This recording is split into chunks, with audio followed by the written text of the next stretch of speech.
Immigration break, হ্যাঁ? কতদিন পর্যন্ত তিনি ওভারস্টেয়ার থাকলে সেই আবেদনটি করতে পারবেন বা এটির কি কোনো লিমিটেশন আছে কিনা? কন্টিনিউয়াসলি 20 বছর যাবত এই দেশে থাকে তাহলে কিন্তু উনি আন্ডার 20 ইয়ার্স বেসিসে উনি কিন্তু লিভ টু রিমেইন পেতে পারেন। একটা সময় ছিল আপনার হোম অফিস এই বা আপনার এনএইচএস এই বিষয়গুলোকে গুরুত্ব দিত না। Stonebridge Legal Solutions Limited, your trusted immigration partner. Immigration break, হ্যাঁ?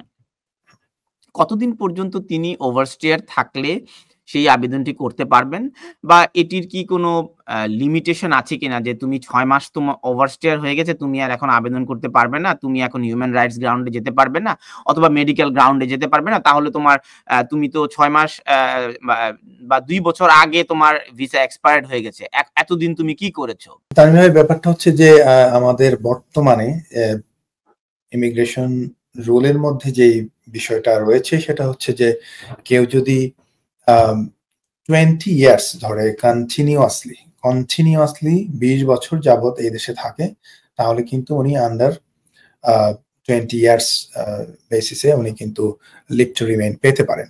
এরকম আমাদের প্রচুর ক্লায়েন্ট রয়েছে যাদের আবেদন আমরা সাকসেসফুল করেছি এবং ইভেন প্রচুর আবেদন, ম্যাক্সিমাম আবেদন আমরা করেছিলাম সেম ডেজ।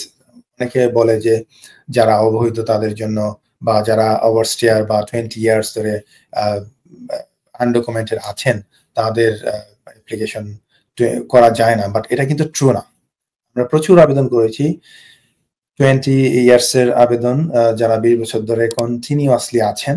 আপনি যেটা বললেন ব্রেক, হ্যাঁ অফকোর্স এই 20 বছরের আবেদনের ক্ষেত্রে হোম অফিস যে জিনিসটা দেখতে চায় সেটা হচ্ছে যে তারা কন্টিনিউয়াসলি এদেশে আছে কিনা। কন্টিনিউয়াসলি যেমন আমার প্রচুর একটা কেস স্টাডি যদি আমি বলি তাহলে আপনি জিনিসটা ক্লিয়ার হয়ে যাবেন। একজন লোক 2001-এ এই দেশে এসেছেন বাংলাদেশ থেকে অথবা ভিজিট ভিসা এসেছেন, এসে উনি ওভারস্টে করেছেন, ওনার কাগজ উনি আর এক্সটেনশন বা কোনো কিছু করতে পারেন নাই, কোনো আবেদন করেন নাই।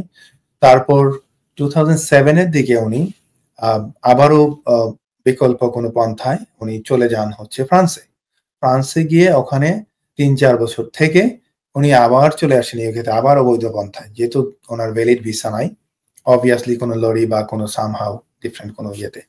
তো উনি আসার পর এভাবে উনি থাকতে থাকতে 20 ইয়ার্স হয়ে গিয়েছিল। উনি যখন আবেদনটা করে তার আবেদনটা কিন্তু রিফিউজড হয়ে গিয়েছিল হোম অফিস কর্তৃক। কারণ হচ্ছে যে উনি কিন্তু দেখাতে পারেন নাই যে উনি কন্টিনিউয়াসলি ছিলেন। হয়তো উনি এসেছেন 2001-এ এবং 2021-এ হয়তো উনি 20 ইয়ার্স ওনার পুরোপুরি হয়ে যায়, কিন্তু উনি কিন্তু 20 বছর থাকার পরও কন্টিনিউয়াসলি যেহেতু ছিলেন না। তো হোম অফিস যে জিনিসটা দেখতে চায় এই ক্ষেত্রে যে উনি এভরি ইয়ার এখানে প্রতি বছরের কোনো না কিছু ডকুমেন্টেশন ওনাকে সাবমিট করতে হবে to prove that he has been living here continuously in the United Kingdom without any break. So excuse me, তো যে জিনিসটা আসলে হোম অফিস দেখতে চায় সেটা হচ্ছে যে কন্টিনিউয়াসলি দেশে আপনাকে থাকতে হবে এবং প্রতি বছরের কিছু না কিছু এভিডেন্স আপনাকে দিতে হবে। এটা হতে পারে যেমন আমাদের কাছে একটা অ্যাপ্লিকেশন এসেছিল,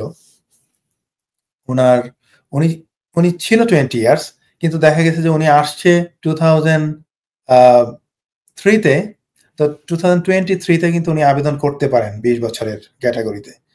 বাট প্রবলেম এখন দেখা গেছে যে ওনার প্রথম 3-4 বছরের কোনো প্রকার এভিডেন্স ছিল না এবং দেয়ারফর হোম অফিস বলছে যে যদিও তুমি আসছো বা আমরা মেনে নিলাম, কিন্তু আমরা এটা মানছি না যে তুমি কন্টিনিউয়াসলি ছিলা, তুমি হয়তো কন্টিনিউয়াসলি ছিলা 2008 থেকে।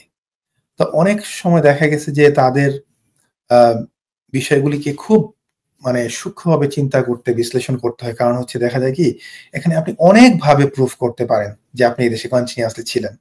এটা হতে পারে যে আপনি বিভিন্ন জায়গায় কাজ করেছেন, বিভিন্ন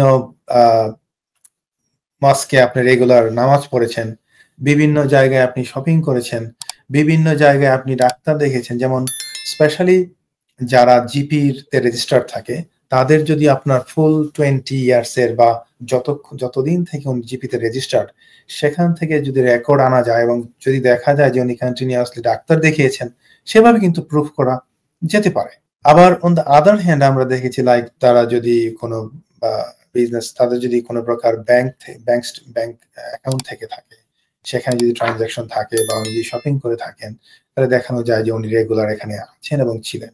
অনেক সময় দেখা যায় যে বিভিন্ন অকেশনে উনি অ্যাটেন্ড করেছিলেন, সেখানকার ডেট সহ ছবি রয়েছে, সেগুলো আপনারা ইউজ করতে পারেন। আপনাদের বন্ধু বান্ধব, আত্মীয় স্বজন যারা এখানে আছে, সবার কাছ থেকে চিঠি আপনারা নিতে পারেন যে আপনি এদেশে আছেন, ছিলেন, কবে কবে ওনারা আপনাকে কবে থেকে চিনে জানে। So all this things all together এগুলি যদি সাবমিট করা হয়। আর ভেরি ইন্টারেস্টিংলি আমি আপনাকে একটা বলি, সেটা হচ্ছে যে লোকটার কথা বললাম যে উনি 2003 তে এসেছেন, কিন্তু 2007 বা 8 থেকে হোম অফিস স্বীকার করছে যে আপনি ছিলেন।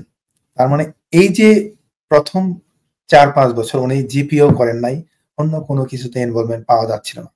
কিন্তু আমরা যখন তার সাথে কথা বললাম যে কোথায় ছিলেন আপনি, কি করেছেন, কিভাবে কি করতেন, আপনার জিপি ছিল না, আপনি ডাক্তার দেখিয়েছেন কিভাবে, তখন দেখা গেল যে উনি সামহাউ হোমিওপ্যাথিক ট্রিটমেন্ট নিয়েছেন। এই যে হোমিওপ্যাথিক ডাক্তার কাছ থেকে ট্রিটমেন্ট নিয়েছেন এবং তার এভিডেন্স আছে, বা এই ডাক্তারকে যখন আমরা ইমেল করলাম, উনি আমাদেরকে এই সময়ের কখন উনি ট্রিটমেন্ট নিয়েছেন উনি আমাদেরকে দিয়েছেন। তো these are the solid like evidence two prove that he was here.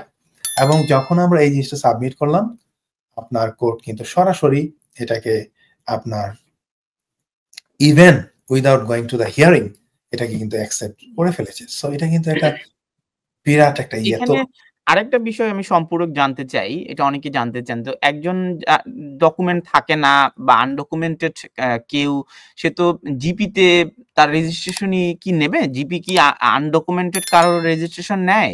Bank কি একজন আনডকুমেন্টেড কারোর ব্যাংক অ্যাকাউন্ট ওপেন করতে দেয়? বা তিনি কেমন করে ব্যবসাই বা করবেন? এই জিনিসগুলো তো একটা বড় চ্যালেঞ্জ। অফকোর্স আমি ভাই, একটা জিনিস আপনি দেখবেন যে এখন বিগত কয়েক বছর ধরে এই জিনিসগুলো কিন্তু বেশ মানে কড়াকড়ি চলছে। বাট একটা সময় আমি দেখেছি যে এখানে আপনার যারা এসেছিল লাইক 15, 20, 25 ইয়ার্স এগো, তারা কিন্তু এখানে এসে ব্যাংক অ্যাকাউন্ট খুলতো। তারা জিপিতে registration is not a issue. So far my understanding হচ্ছে যে যারা এখানে আসবে প্রাইমারি কেয়ারটা কিন্তু পায়। জিপিতে রেজিস্ট্রেশন করতে কিন্তু তারা কখনো ভিসাটা চাওয়ার তাদের রাইট নেই। তারা চায় হচ্ছে আইডি আর proof of address. As long as you can show something like passport or something as your ID or proof of address, any bill, any bank statement or anything, তারা কিন্তু আপনার অ্যাকাউন্টটা খুলতে পারে। এবং প্রাইমারি কেয়ার যেটা কি জাস্ট নর্মাল ডাক্তার দেখানো বা বিভিন্ন চিকিৎসা নেওয়া, সেটা আমার জানা মতে এটা এলিজিবল ফর এভরিওয়ান। ইভেন আপনার ইয়েতে আপনার এএনইতে যদি আপনি হঠাৎ করে অসুস্থ হয়ে যান, প্রাইমারি কেয়ার কিন্তু এটা free of charge for everyone, even overseas visitor.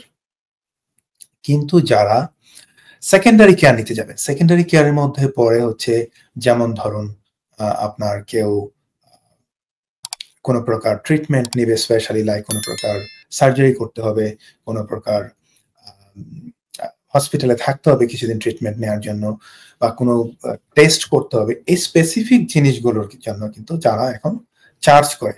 আপনার একটা সময় ছিল আপনার হোম অফিস এই বা আপনার এনএইচএস এই বিষয়গুলোকে গুরুত্ব দিত না, কিন্তু বিগত কয়েক বছর ধরে আপনি দেখবেন প্রত্যেকটা হসপিটালে তাদের একদম ইমিগ্রেশন চেক করার জন্য, স্পেশালি যাদের ট্রিটমেন্ট দরকার, সেকেন্ডারি কেয়ার দরকার, যাদের কি বলে আপনার কোনো সার্জারি দরকার, এই বিষয়গুলো চেক করার জন্য, এগুলি করার আগে তারা কিন্তু চেক করে যে তাদের ইমিগ্রেশন স্ট্যাটাসটা আছে কিনা, তাদের লিভ টু রিমেইন রয়েছে কিনা। এবং অনেক সময় তারা ট্রিটমেন্ট দিলেও এটাকে কিন্তু চার্জ করছে। সো আমি বলবো যে GP is not a problem at all. জিপিতে রেজিস্টার এবং প্রাইমারি কেয়ারটা পেতেই পারে যদি আইডি এবং প্রুফ অফ অ্যাড্রেস জোগাড় করতে পারে। That's all my answer. Stonebridge Legal Solutions Limited, your trusted immigration partner.